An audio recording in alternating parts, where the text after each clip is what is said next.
You ever have one of those moments where you realize your kids are growing up in a completely different world than you did?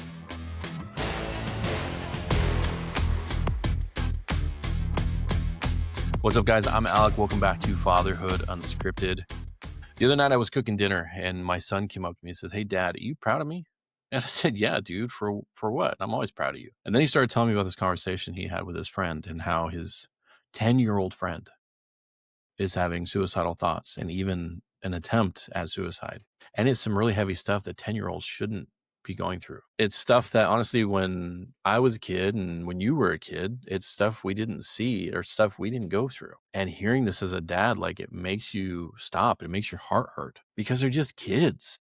And that shouldn't be a topic that our kids are having to go through or even try to do. But it's the world our kids are living in right now. And my son was just telling me about his friend and having these thoughts and how dark things have gotten. And my son didn't really know what to say at first, but he told me, he said, "Dad, you proud of me? I prayed for him."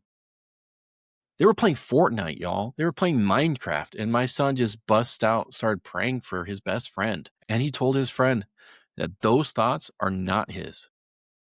Those are straight from the devil. And when your son asks if you're proud of him for that, I couldn't be more proud of him for that. And it gives you, makes you overwhelmed with pride. It makes you proud that your son didn't ignore his friend and just push it off because even worse things could happen. I was proud that he spoke light into a situation that was really dark and super proud of his instinct to just pray. And these are the kind of moments that just make you realize you've done something right and something that you're teaching your kids is actually taking root.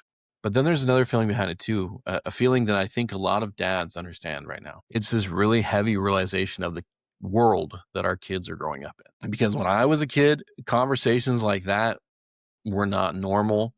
I'm not saying kids never struggled because they did, but it wasn't something that you heard at all, really. And it wasn't something that kids were carrying around every day. And now it feels like it's everywhere. It's constantly hearing about it.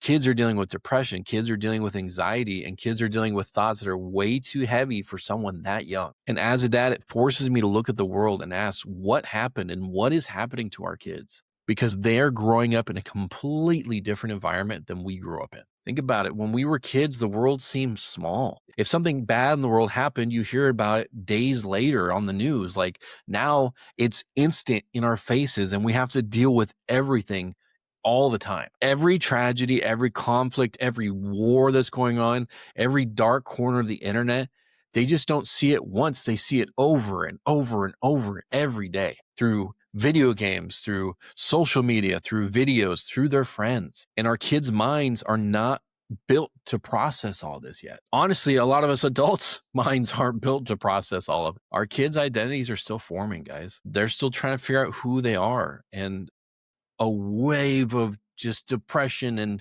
craziness in the world is not what needs to come into their minds. And the world is constantly shouting messages at our kids, messages about their worth, messages about their identity, messages about whether they're enough. And a lot of times these messages are incredibly destructive. They whisper lies into our kids like, you don't matter, you're not good enough, things will never get better. And that is heavy and scary for kids to handle. And like I said, it's heavy and scary for adults to handle. So when my son told me that story, it had me realize something that our kids are fighting battles that we didn't have to fight at our age. Battles in their minds, battles about their identities, battles about hope. And that means the role of the father is more important now than ever. Because while we can't control the world that our kids grow up in, we can shape the foundation they stand. We can give them truth when the world gives them confusion. We can give them hope when the world gives them darkness. And we can give them faith when the world gives them fear. And my son telling me about that just showed me that these things matter because in that moment, he didn't run away from his friend's pain. He stepped into it. He brought light into that dark place. And that is what the world needs more of. Men who know who they are, men who know where their hope comes from, men who aren't afraid to stand up when someone is struggling. And the thing that is crazy, I've talked about this before, is that when we realize that these kinds of responses don't happen by accident, they're a result of years of small moments, conversations around the dinner table, prayers before bed, talking about what's true and what isn't, modeling compassion, and showing our kids how to care for people. And most of the time as dads, we don't see the fruit of those things right away. It just feels like daily life. But every once in a while, a moment happens where you see it. When you see that choice that your kids make that reflect the values you've been trying to build. And when that happens, it reminds you that fatherhood is important. It's not just about the big moments, but it's about the quiet ones and about the small ones, because we're not just raising kids, guys. We are raising the people who are going to face the world after we're gone. And if the world that our kids are growing up in is darker than the ones that we grew up in, then they're going to need something stronger than we did. They're going to need truth, and they're going to need faith, and they're going to need fathers who are present and paying attention. So when my son asked if I was proud of him, it was an easy answer. But more than that, I was proud of the man he is becoming, because the world needs more men like that. And if we're going to raise them, it starts with the kind of fathers that we choose to be. This is Fatherhood Unscripted. I'll see you guys in the next episode.